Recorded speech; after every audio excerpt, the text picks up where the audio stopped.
Assalamualaikum warahmatullahi wabarakatuh. Perkenalkan, nama saya Siti Hoiriah dengan NPM 233100030.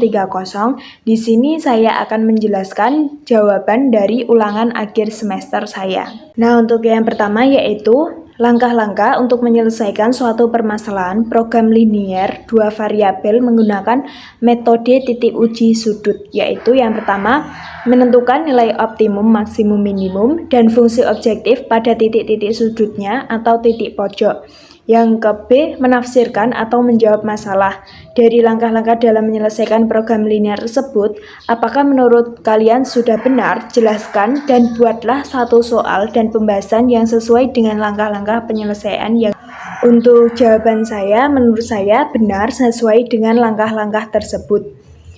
Nah, soal yang saya buat yaitu tentukan nilai optimum dari model matematika berikut. Fungsi objektifnya yaitu memaksimumkan Z sama dengan X plus Y. Kendalanya yaitu 3X plus 2Y kurang dari sama dengan 12. XY-nya lebih dari sama dengan 0. XY-nya merupakan elemen dari bilangan real.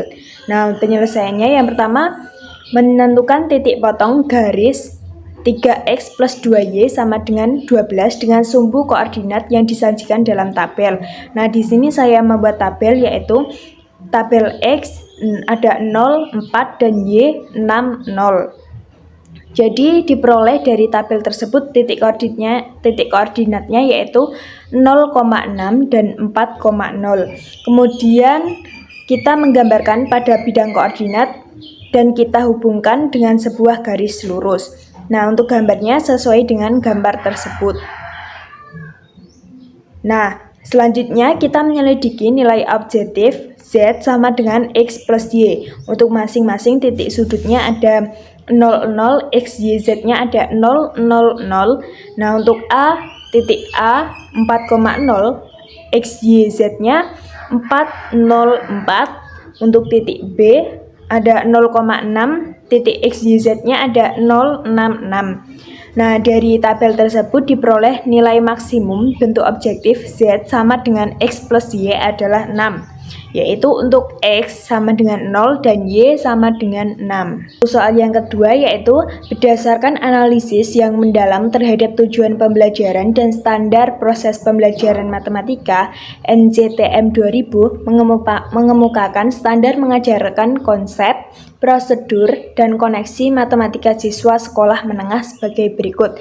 Yang A yaitu perdalam dan perkokoh pemahaman siswa terhadap konsep, prinsip, dan proses matematis. Yang ke B, sajikan matematika sebagai suatu jaringan koneksi antara konsep dan prosedur matematika. Yang ke C, tekankan koneksi antara matematika dengan bidang studi yang lain dan masalah sehari-hari. Yang D, libatkan siswa dalam tugas-tugas matematis yang mendorong tercapainya pemahaman konsep, prosedur, dan koneksi matematis. Yang E, libatkan siswa dalam diskusi matematis yang mengembangkan pemahaman mereka terhadap konsep, prosedur, dan koneksi matematis. Nah, soalnya yaitu buat satu soal dan jawabannya yang menerapkan poin B pada standar tersebut. Materi bisa dipilih dari kelompok rumpun masing-masing mahasiswa. Nah, materi yang didapat dari kelompok saya yaitu aljabar. Nah, di sini saya membuat satu soal dengan jawaban yang menerapkan dengan poin B, yaitu seorang petani memiliki sejumlah ternak sapi, kambing, dan ayam di peternakannya. Jumlah total kaki hewan ternak tersebut adalah 70, sedangkan jumlah total kepala hewan ternak adalah 30. Jika setiap sapi memiliki 4 kaki, setiap kambing memiliki 2 kaki, dan setiap ayam memiliki 2 kaki, berapa banyak sapi, kambing, dan ayam yang dimiliki petani tersebut jika jumlah kambing 2 kali sapi? Nah, untuk jawabannya yang pertama kita representasikan jumlah ternak sapi, kambing, dan ayam sebagai variabel X, Y, dan Z. Dengan masing-masing, kita menuliskan informasi dari soal yaitu yang pertama, Total kaki hewan ternak adalah 70 yang dapat dipresentasikan sebagai persamaan yaitu 4x plus 2y plus 2z sama dengan 70. Yang kedua ada total kepala hewan ternak adalah 30, kemudian persamaannya yaitu x plus y plus z sama dengan 30. Yang ketiga ada jumlah kambing adalah 2 kali sapi. Kemudian kita memilih sistem persamaan linear 3 variabel. Yang persamaan yang pertama yaitu ada 4x plus 2y plus 2z sama dengan 70. Dan persamaan yang kedua ada x plus y plus z sama dengan 30. Yang ketiga ada y sama dengan 2x. Nah, untuk menyelesaikan sistem ini kita akan menggunakan metode eliminasi atau substitusi. Kemudian kita eliminasi persamaan 1 dan 2. Nah, persamaan 1 kita kali 1, persamaan 2 kita kali 2. Untuk persamaan 1 yaitu 4x plus 2y plus 2z sama dengan 70. Kemudian persamaan 2 ada 2x plus 2y plus 2z kemudian sama dengan 60. Kemudian kita kurangkan hasilnya yaitu x sama dengan 5. Kemudian kita mensubstitusikan nilai 5 ke persamaan 3. Y-nya ada 2x, kemudian y sama dengan 2 kali x-nya ada 5, y-nya sama dengan 10. Kemudian kita substitusi lagi nilai x sama dengan 5 dan y sama dengan 10 ke persamaan 2. X plus y plus z sama dengan 30, x-nya ada 5 plus 10 ditambah z sama dengan 30. Kemudian kita dapatkan nilai z yaitu 15. Jadi jumlah sapi adalah 5 ekor, kambing 10 ekor, dan ayamnya 15 ekor. Nah, untuk soal yang ketiga yaitu Elsa membayar Rp 40.000 untuk membeli 2 kerudung dan 4 bros. Sedangkan Diana membayar 70.000 untuk membeli 3 kerudung atau bros. Tanpa mengetahui harga 1 kerudung atau bros, selidiki barang mana yang paling mahal. Jelaskan. Nah, untuk jawaban saya yang pertama yaitu kita mengetahui Elsa ada 40.000 untuk 2 kerudung dan 4 bros, dan Diana ada 70.000 untuk 3 kerudung dan 3 bros. Nah, dari Diana itu tidak jelas apakah 3 bros atau 3 kerudung yang dibeli dengan harga 70.000 tersebut.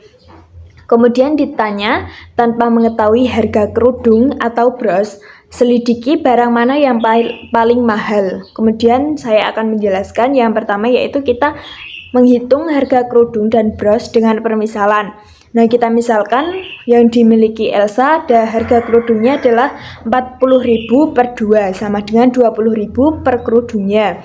Untuk harga brosnya ada 40.000 per 4 yaitu 10.000 harga per brosnya. Kemudian yang dimiliki Diana untuk harga kerudungnya ada 70.000 per 3 sama dengan 23.333 per kerudungnya. Untuk harga brosnya ada 70.000 per 3 bros sama dengan Rp 23.333 per brosnya.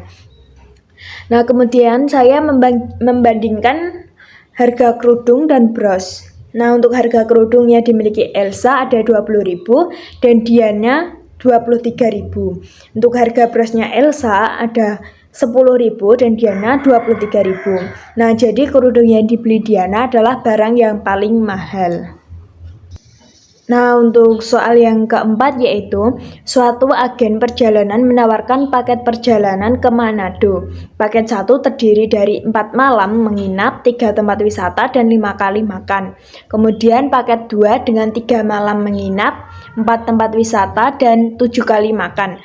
Paket 3 dengan 5 malam penginapan, 4 tempat wisata, dan tidak tersediakan makan. Nah, sewa hotelnya ada 400.000 per malamnya, transportasi ke tiap tempat wisatanya ada 80.000 per orang, dan makan di restoran yang ditunjukkan ada 90.000 per orangnya. Nah, soalnya yaitu nyatakan situasi di atas ke dalam bentuk matriks. Yang kedua, nyatakan matriks paket yang ditawarkan. Yang ketiga, dengan menggunakan perkalian matriks, tentukan matriks biaya tiap paket mana yang menawarkan biaya termurah dan jelas. Jawaban saya yang nomor 4 yaitu saya mengetahui Kemudian kita membuat tabel dengan memasukkan yang diketahui dari soal. Ada paket 1, hotelnya ada 4, tempat wisatanya 3, dan makannya 5. Kemudian paket 2, hotelnya 3, tempat wisatanya 4, makannya 7. Nah, paket 3, hotelnya ada 5, tempat wisatanya 4, makannya 0. Nah, keterangan sewa hotelnya ada 400.000 per malam, transportasinya 80.000 per orang, makannya 90.000 per orang. Nah, kemudian yang pertama yaitu menyatakan situasi tersebut ke dalam bentuk matriks. Nah, kita nyatakan dalam bentuk matriks yaitu ada 400.000, 80.000, dan 90.000. Yang kedua yaitu nyatakan matriks paket yang ditawarkan. Ada 4, 3, 5, 3, 4, 7, 5, 4, 0. Kemudian yang ketiga, pertanyaan yang ketiga yaitu dengan menggunakan perkalian matriks, tentukan matriks biaya untuk tiap paketnya. Paket mana yang menawarkan biaya termurah, kemudian menjelaskan. Nah, untuk perkaliannya yaitu ada 4, 3, 5, 3, 4, 7, 5, 4, 0. Kemudian kita kali 400.000, 80.000, dan 90.000. Nah, hasilnya yaitu paket yang pertama ada 2.290.000, paket yang kedua ada 2.150.000, paket yang ketiga ada 2.320.000. Nah, jadi paket yang menawarkan biaya termurah adalah paket 2 dengan jumlah biayanya yaitu 2.150.000. Sekian penjelasan dari saya. Wassalamualaikum warahmatullahi wabarakatuh.